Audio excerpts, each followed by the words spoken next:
L'urgence climatique. Quel mot fort pour sauver la planète.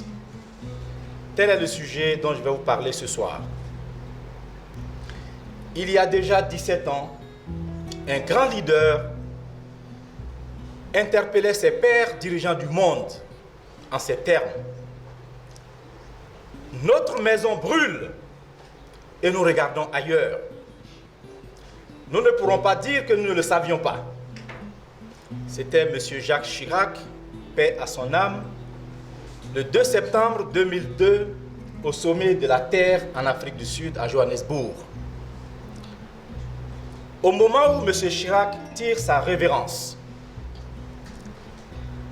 si ces mots désormais devenus cultes ont irrémédiablement contribué à une plus grande prise de conscience des dangers qui nous guettent, force est de constater malheureusement que les actions de protection de la nature, les actions de lutte contre le changement climatique n'ont pas été à la hauteur des enjeux.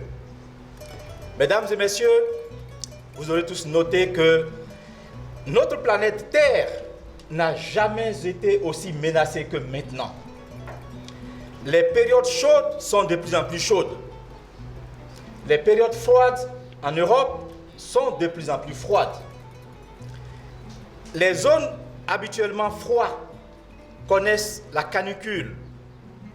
J'étais en Europe en été et je vous assure, mesdames et messieurs, je n'ai jamais eu aussi chaud de ma vie, alors que je suis né en Afrique et grandi en Afrique. L'érosion côtière s'accélère. Vous avez l'exemple de Saint-Louis à côté de nous, où une bonne partie de la ville aujourd'hui se noie sous les eaux.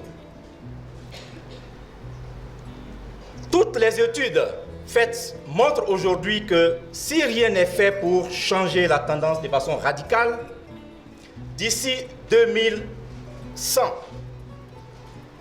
des villes entières, que dis-je, des pays entiers vont être rayés de la carte, complètement dévorés par les eaux.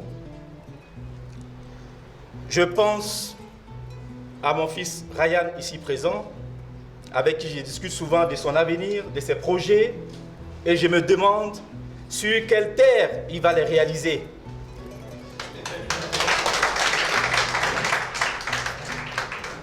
Je pense à votre bébé, monsieur, qui vient de naître, et je me demande dans quel monde il grandira. Je pense à Chanel, la Benjamin de la promotion, qui n'a pas encore fait ses enfants. Je me demande dans quel monde ils naîtront ces enfants.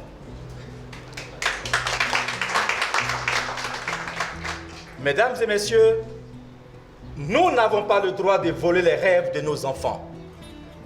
Nous n'avons pas le droit de voler les rêves de nos petits-enfants.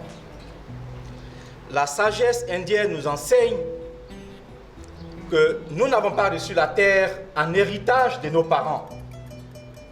Nous l'avons emprunté à nos petits-enfants. C'est sur ces mots de fin que je vous remercie pour votre aimable attention. Bonne soirée.